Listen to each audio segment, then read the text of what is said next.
오늘 본문 말씀은 잘 아는, 잘 알려진 본문 말씀입니다. 어떤 부자가 있었는데 어떤 사람이죠. 무리 중에 어떤 사람이 예수님께 내 형을 명하여 유산을 나와 나누게 해주시면 좋겠습니다. 저와 여러분에게는 그렇게 딱히 와닿는 그런 사건은 아닙니다. 저와 여러분의 부모님이 저와 여러분에게 나눠줄 것이 그렇게 많지 않기 때문에 별로 그렇게 심각하게 느껴지는 것은 아닌데, 이게 심각한 사람들은 심각하죠.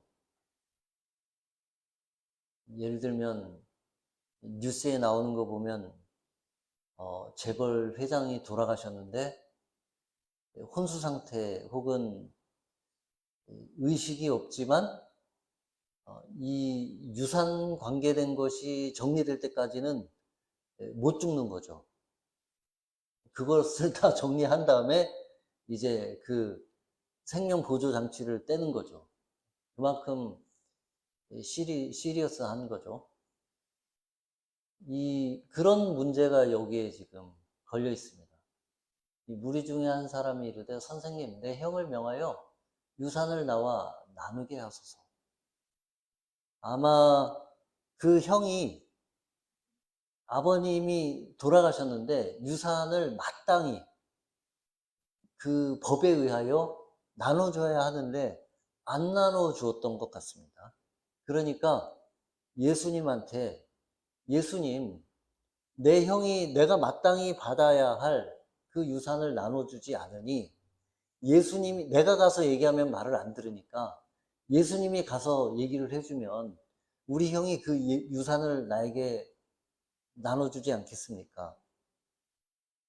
말하자면 본인은 조금 답답하기도 하고 억울하기도 하고 이게 정의롭지 못하다, 이게 공정하지 못하다, 그런 마음이 있었는데 예수님은 공정하신 분이시니까 예수님이 옳고 그름을 판단하고 누가 얼마큼을 받아야 하는지를 그 유대 율법과 전통에 의해서 말씀해 주시면 예수님의 권위에 힘입어서 우리 형도 그것은 거절하지 못하겠구나, 이런 어떤 사회적 압력이 있을 수 있겠다. 또 주변에 많은 사람들이 있으니까.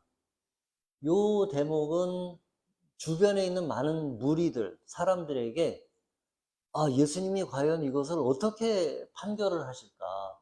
어떻게 말씀하실까? 예수님이 평소에 공의로움과 의로움과 그리고 올바름에 대해서 많이 말씀하셨기 때문에 다들 관심이 집중되는 그런 사안이었습니다. 그런데 예수님이 그 요청에 대해서 답을 하지 않으시고 이렇게 거절하십니다. 이 사람아, 누가 나를 너희의 재판장이나 물건 나누는 자로 세웠느냐.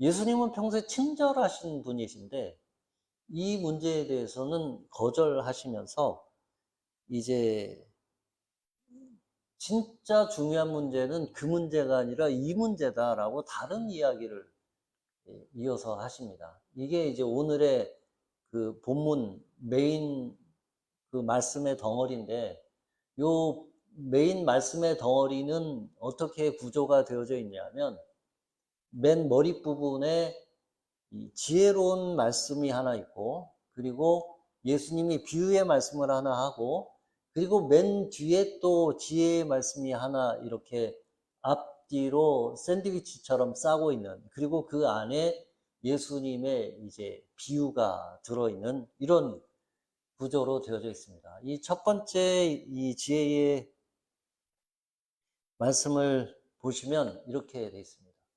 그들에게 이르시되, 그 요청한 사람에게 말씀하신 게 아니라 주변에 있는 모든 사람에게 말씀하신 것인데, 삼가 모든 탐심을 물리치라. 사람의 생명이 그 소유에 넉넉한 데 있지 아니하니라.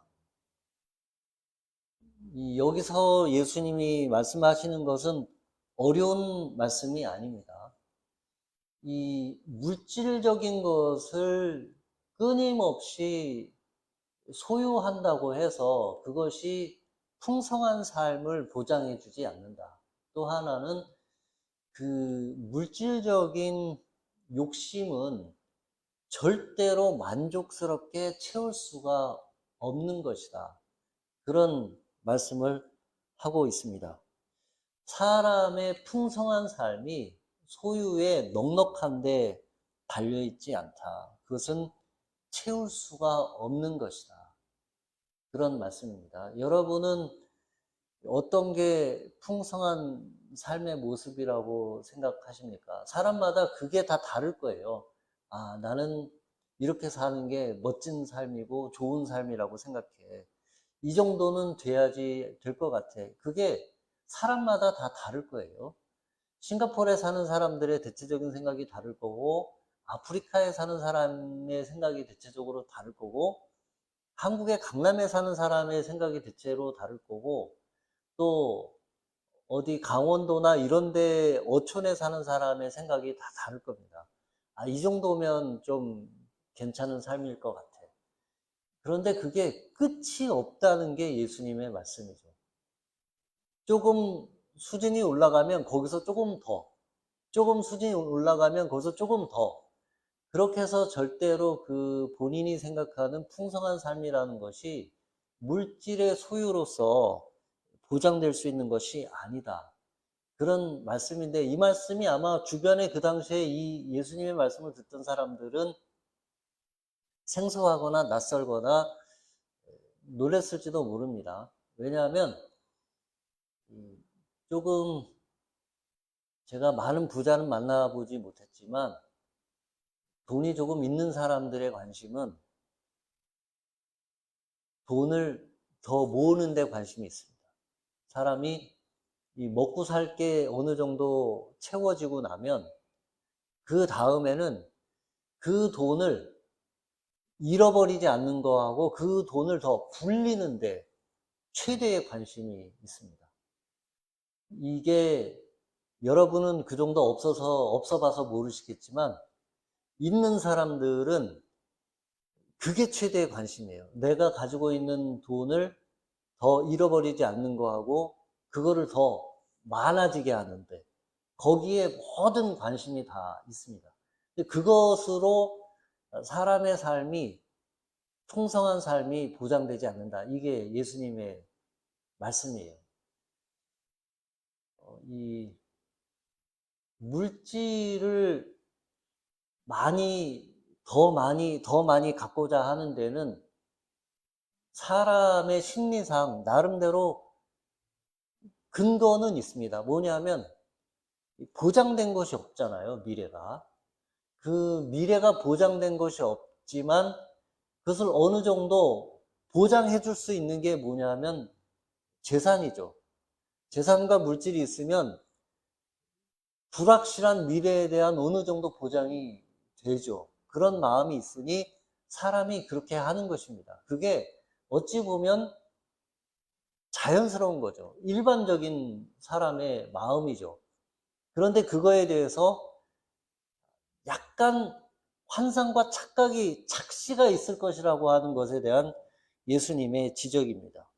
오늘 그것에 대한 좀 구체적인 말씀으로 예수님이 이제 비유를 들어서 말씀하십니다. 이거는 실제로 그런 일이 있었던 것이 아니라 이제 비유로 예수님이 어떤 특별한 것을 더 잘 이해하고 알아들을 수 있도록 가르치기 위해서 하신 말씀입니다. 그 말씀의 내용을 보면 또 비유로 그들에게 말하여 이르시되 한 부자가 그 밭에 소출이 풍성함에 심중에 생각하여 이르되 내가 곡식 쌓아둘 곳이 없으니 어찌할까 하고 또 이르되 내가 이렇게 하리라 내 곡간을 헐고 더 크게 짓고 내 모든 곡식과 물건을 거기 쌓아두리라. 제가 가끔 드리는 말씀이지만 우리의 로망이라는 것이 회사와 직장을 취미로 다니는 거죠. 먹고 살 거는 충분히 다 있고 일은 취미로 하는 거. 그런 거죠. 여기 소출이 풍성함에 이 비유에서 얘기하는 거는 매일매일 하루하루 먹고 사는 그런 일용할 양식에 대한 얘기가 아니고 기본적인 필요에 대한 얘기가 아니고 그 이상의 것에 대한 이야기를 하고 있는 겁니다. 잉여, 남는 거, 서플러스, 그거에 대한 이야기예요. 기본적인 필요에 대한 이야기가 아니라 그 기본적인 필요를 채우고 나서 더 남는 것에 대한 이야기가 오늘 이 비유의 말씀입니다. 이 비유에 나오는 주인공은 대단히 자기 중심적입니다. 굉장히 자기 중심적이에요. 이 비유에 벌써 이 내가, 나의, 내 곳간, 나의 모든 곡식, 이것이 다 1인칭 소유격으로 이렇게 반복돼서 표현되어 있습니다. 그런데 또 굉장히 여기서 재밌는 거는 뭐냐면 내 곳간을 헐고 그리고 더 크게 짓고 이 사람의 솔루션, 해결책, 더 남아도는 거, 내 필요를 채우고도 더 남는 것에 대한 해결책이 뭐냐면 곳간을 더 크게 짓는 것입니다. 그런데 여기 비유에 표현된 헐고와 짓고 이 단어는 이 구약의 전통에서 보면 대단히 그 높은 예언자들에게서 사용되는 저 두 단어, 헐고 짓는다라고 하는 요 두 단어, tear down 그리고 build 요 두 단어는 구약 전통에서 예언자들에게서 사용되던 단어입니다. 예를 들면 예레미야서 1장 10절에 보면 이렇게 기록되어 있습니다. 1장 10절에 보라 내가 오늘 너를 여러 나라와 여러 왕국에 세워 내가 그것들을 뽑고 파괴하며 파멸하고 넘어뜨리며 건설하고 심게 하였느니라. 이 영어 성경으로 보시면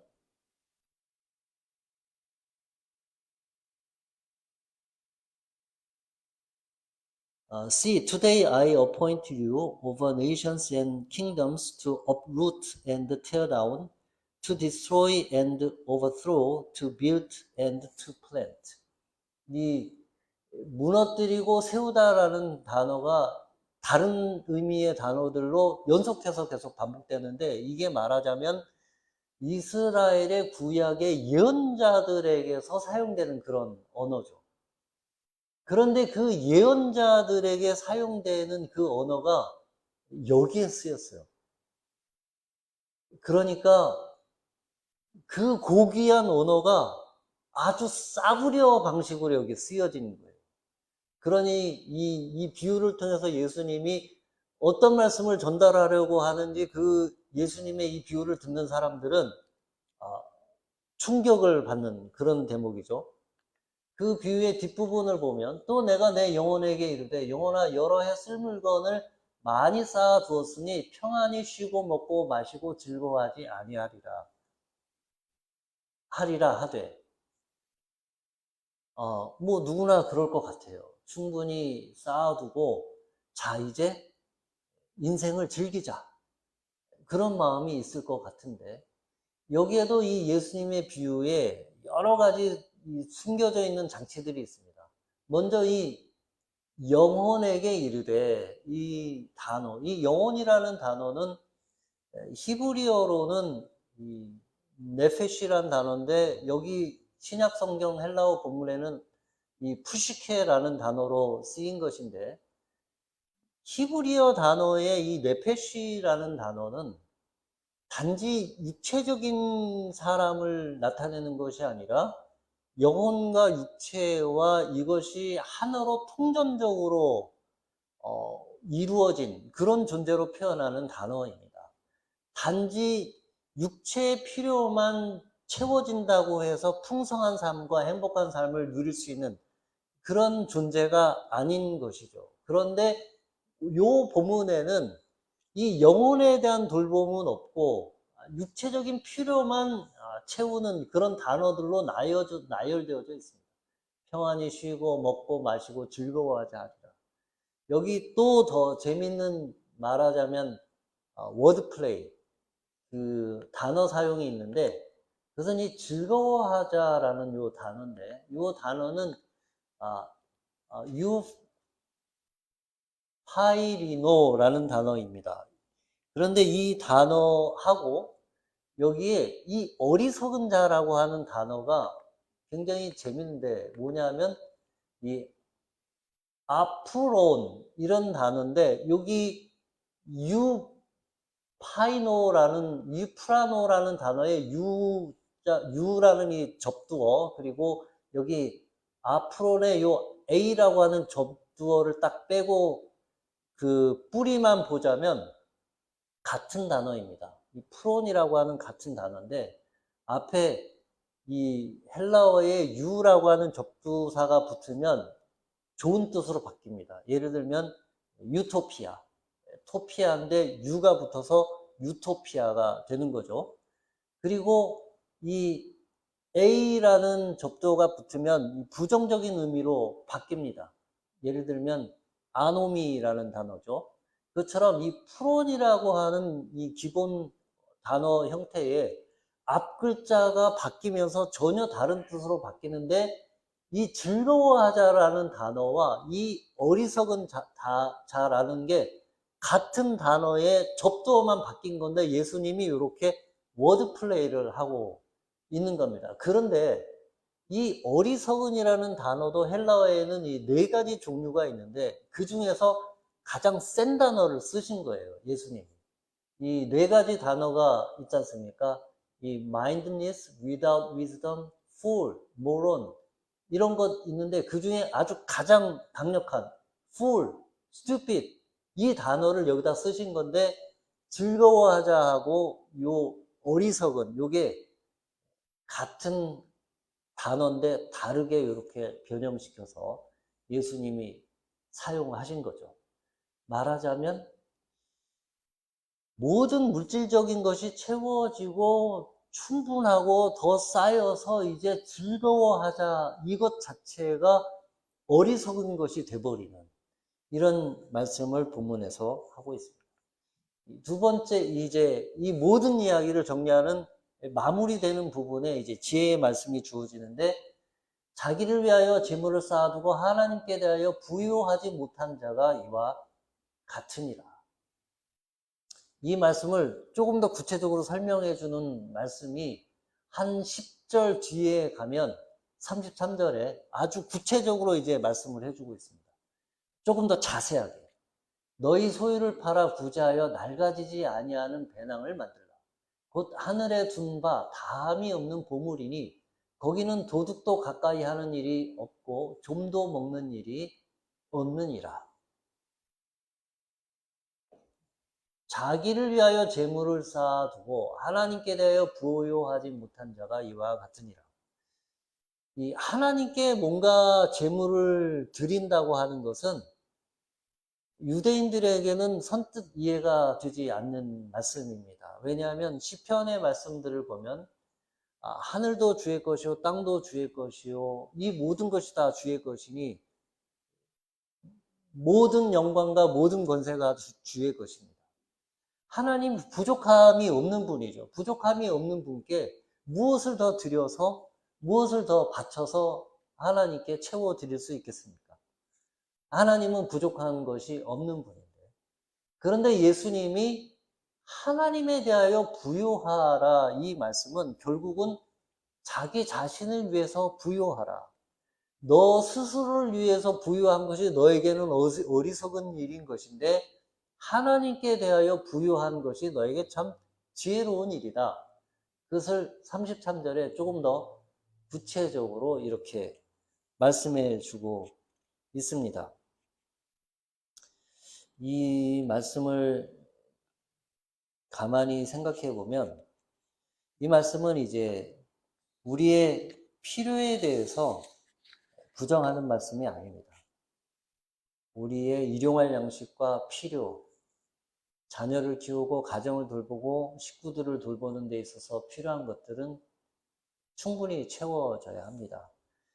그런데 이 필요와 잉여 사이에 뭐가 다를까 조금 생각을 해보면 필요는 채워집니다. 필요는 채워지죠. 내가 필요한 게 뭐가 있으면 그거는 필요한 만큼 채우면 딱 채워집니다. 그런데 잉여, 필요가 채워지고 그 남는 거, 그거는 채워질 수가 없습니다. 무한대죠. 끊임없이 갖다 넣어도 채워지지 않습니다.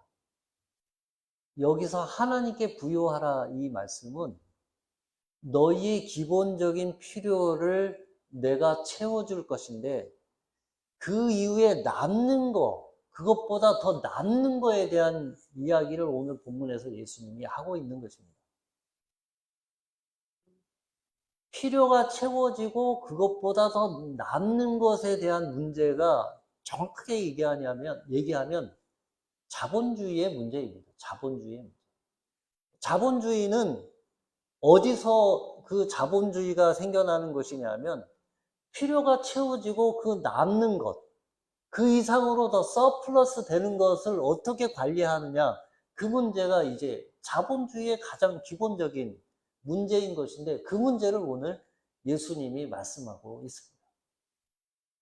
그 필요가 채워지고 그 이상으로 더 남아 도는 것을 가지고 어떻게 사용할 것인가, 어떻게 쓸 것인가, 그것을 인간의 채워지지 않는 욕망을 채우는 것에 사용하면 그것은 모든 사람에게 비극이 되고 약탈적이 되고 모든 사람을 힘들게 만드는 그런 일이 될 것이고 그 필요가 채워지고 그 남는 것을 하나님을 위하여 쓰게 될 때 그때 하나님의 나라가 이루어질 것이고 그때 사람들에게 비로소 풍성한 삶이 무엇인가를 알게 해줄 것이다. 이게 오늘 본문의 말씀이에요.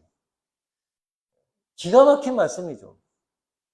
인간의 본질과 물질과 필요를 채우는 것과 그 잉여를 어떻게 관리를 할 것인가에 대한 예수님의 말씀입니다.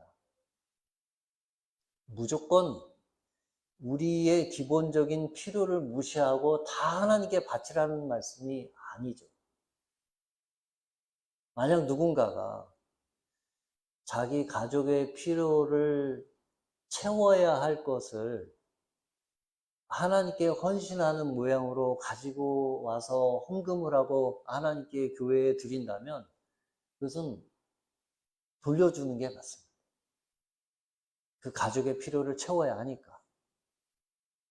하나님께서, 예수님께서 이 본문에서 말씀하시고자 하는 부분은 우리의 일용할 양식을, 일용할 필요를 채우고 그 남는 것에 대한 말씀을 하고 있습니다. 그 남는 것, 필요를 채우고 넘어서는 것에 대해서 어떻게 해야 할 것인가. 우리나라가 불과 100년 전에 한국에 이렇다 할 의료시설이, 병원이 없었습니다. 그런데 지금은 좋은 병원도 있고 한국의 의료 수준이 굉장히 많이 높아졌는데 우리나라 최초의 근대식 병원, 광해원이라고 할 수 있죠. 선교사 알렌이 세운 것인데 그것이 제중원이 되고 나중에 세브란스 병원이 되었는데 그 세브란스 병원의 출발, 그 세브란스 병원이라고 이름 지어지게 된 그 출발은 에버슨이라고 하는 선교사가 뉴욕에 가서 이렇게 연설을 합니다. 사람들에게. 내가 선교지로 가 있는 그 조선이라고 하는 나라에는 변변한 병원이 하나도 없고 의사를 양성할 수 있는 의과대학이 하나도 없습니다. 그런데 거기에 이제 병원을 세우고 사람들을 치료하고 가난한 사람들을 돌보고 의사를 키우려고 하는데 돈이 필요한데 돈이 없습니다. 그 이야기를 듣고 이 루이스 헨리 세브란스라고 하는 사람이 15,000달러를 기부하게 되는데 그것이 오늘날 연세대 의대 세브란스 병원이 된 것입니다. 세계적인 수준의 병원이 된 것입니다. 이 세브란스가 죽고 나서도 그 아들이 또 그 펀드를 만들어서 최근까지도 계속해서 이 미국 북장로교 선교회를 통해서 계속 후원을 했다고 합니다. 이 사람은 로펠러와 함께 스탠다드 오일을 설립한 설립자 중에 한 사람이고 그 스탠다드 오일의 최초의 재무 담당자였다고 하는데요. 이 사람이 한국에 있는 세브란스 병원뿐만 아니고 여러 다른 나라의 병원, 신학교, 간호학교, 학교 이런 것들을 후원을 했다고 합니다. 오늘 본문을 통해서 우리가 배우는 것은 우리가 가지고 있는 모든 물질, 재능, 능력 이런 것들은 다 하나님이 주신 것이라고 하는 고백입니다. 저는 공부 잘하는 사람들은 공부를 열심히 해서 공부를 잘한 줄 알았어요. 알고 봤더니 머리가 좋은 거예요. 운동을 잘하는 사람들은 열심히 해서 운동을 잘하는 줄 알았어요. 알고 봤더니 운동에 재능이 있는 거예요. 피아노를 잘 치는 사람은 열심히 해서 피아노를 잘 치는 줄 알았어요. 알고 봤더니 피아노에 재능이 있는 거예요. 그런데 그 재능이 어렸을 때 보여지니까 옆에서 사람들이 잘한다 잘한다 칭찬해 주는 거예요. 그러니까 더 잘하게 되는 거예요. 그래서 나중에 어른이 됐을 때는 그 부분에 아주 잘하게 된 거예요. 그러니까 열심히 안 했다는 것이 아니라 원래 재능이 있었고 그것이 드러났고 본인도 그걸 알았고 그리고 사람들이 칭찬해 줬고 거기에 열심히 했고 그래서 잘하게 된 거예요. 그러하니 비즈니스도 마찬가지죠. 돈 버는 재능도 마찬가지죠. 그 재능도 하나님이 주신 거고 또 자기가 돈 벌고 비즈니스를 하면 잘 되고 그러니 더 잘하게 되고 더 열심히 하게 되고 더 연구하게 되고 그래서 잘하게 된 거예요. 그 재능과 씨앗은 하나님이 주신 겁니다. 그러하니 사실은 자랑할 게 없는 거예요. 하나님께 받은 거니까. 원래 자기 게 아니니까. 원래 자기 게 아니니까. 하나님은 일용할 양식을 주십니다. 하나님의 자녀들에게 필요를 채워 주십니다. 너희는 먼저 그의 나라와 그의 의를 구하라. 그리하면 이 모든 것을 너희에게 더하여 주시리라. 하나님께서 하나님의 나라와 하나님의 뜻을 구하면, 하나님의 의를 구하면 기본적인 필요를 채워 주십니다. 하나님이 우리를 결코 굶어 죽게 내버려 두지 않으실 것입니다. 무엇이든 내게 주신 것은 그것이 돈이든 재물이든 능력이든 재능이든 포지션이든 집이든 권한이든 권력이든 내 것이 아닙니다. 하나님의 것입니다. 그것을 내 것이라고 생각하고 쌓아두는 것, 나를 위해 쌓아두는 것, 나를 위해서만 사용하는 것은 오늘 비유에 나온 그 어리석은 자와 같이 되는 것입니다. 그래서 그것을 하나님께 돌려드리는 것입니다.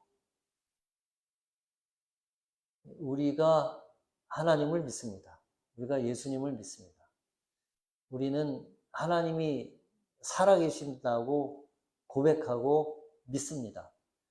그것이 어떻게 드러납니까? 사람들에게 어떻게 보여집니까? 오늘 이 진리의 말씀을 우리가 살아내면 드러나는 것입니다.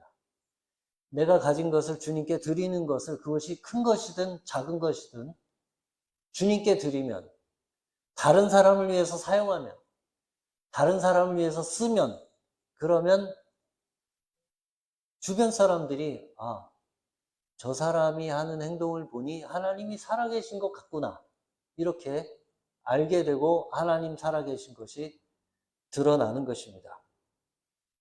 저와 여러분이 가진 것이 무엇이든지 간에 다른 사람을 위해서 쓰는 것, 그것이 곧 하나님을 위해서 쓰는 것입니다. 사람들 중에는 신세를 지면 못 견디는 사람들이 있습니다. 나는 절대 신세 지고 다른 사람의 도움받고 살지 않겠다.